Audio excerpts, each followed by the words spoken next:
So my dad is my hero, and I think his life has probably had the greatest impact on me and sort of my spiritual development.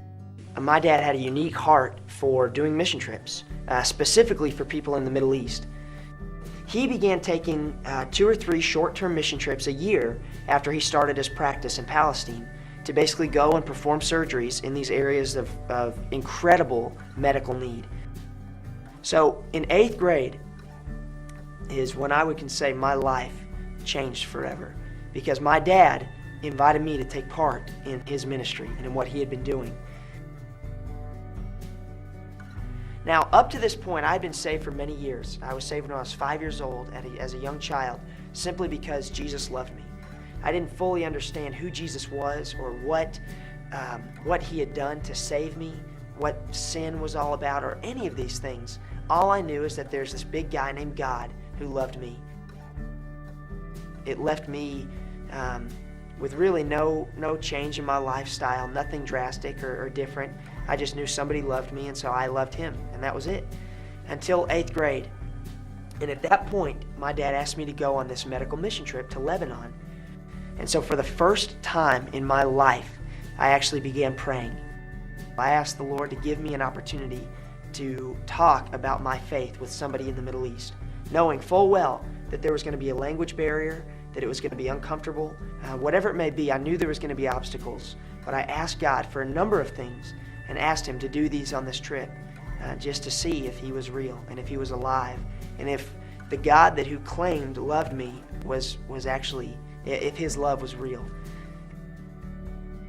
Some of these men and women, or even children, have had cataracts or eye problems since they've been born or at a very early age. So some of these men and women will come in and they will have never seen their wife or their husband or their children. And those patients would leave with a patch over their eye after their surgery, and they would come back the next day, and my dad would take their patch off and they would open their eyes. And at that point, my dad would tell them, I want to thank you for letting me do a surgery on you. And because of Jesus Christ, I had the opportunity to come and give you physical sight when he has given me spiritual sight and has opened the eyes of my heart so that I can see who he is. But yet the last day is what I remember most, because on the last day we saw 92 patients that trip. 92 people came in and got surgery and were able to leave that office with a new sight.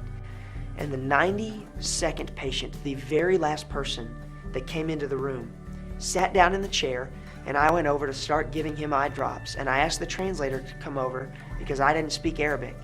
And I told the translator, I said, will you ask this man to look up into the air? And without hesitation, the man looked at me and said, my child, I speak English.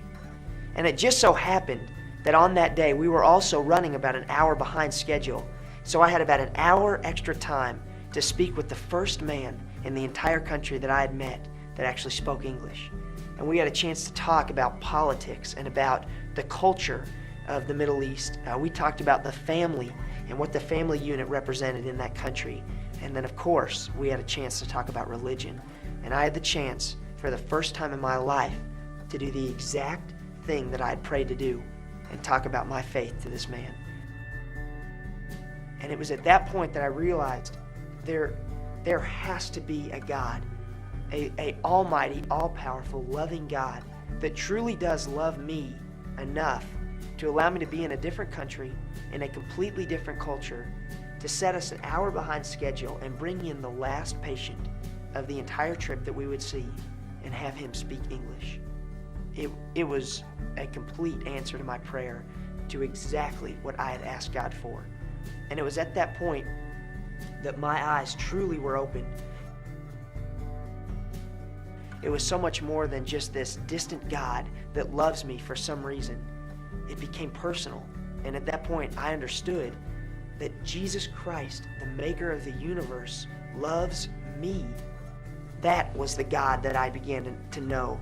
That was the God that I was exposed to on this trip. That not only did I see a different culture and did I see people receiving their physical sight back, but I truly believe at that point the eyes of my heart were opened to where I could see who God truly was. So coming back from that trip, I had a completely new perspective on my faith. No longer was it this inactive, dormant faith. It became real, and it became living, and it became active. And the word that I would use, if anything, to describe my life, I found a new sense of purpose. I knew and I understood that my God lives, and that I have this opportunity to serve a God that loves me and that I love. I found purpose. And so every single day from that point on was spent trying to find ways that I could serve my God, ways that I could live out this newfound purpose that I had seen in Lebanon for the first time. I am Mark Gold. I'm an Aggie, and I am second.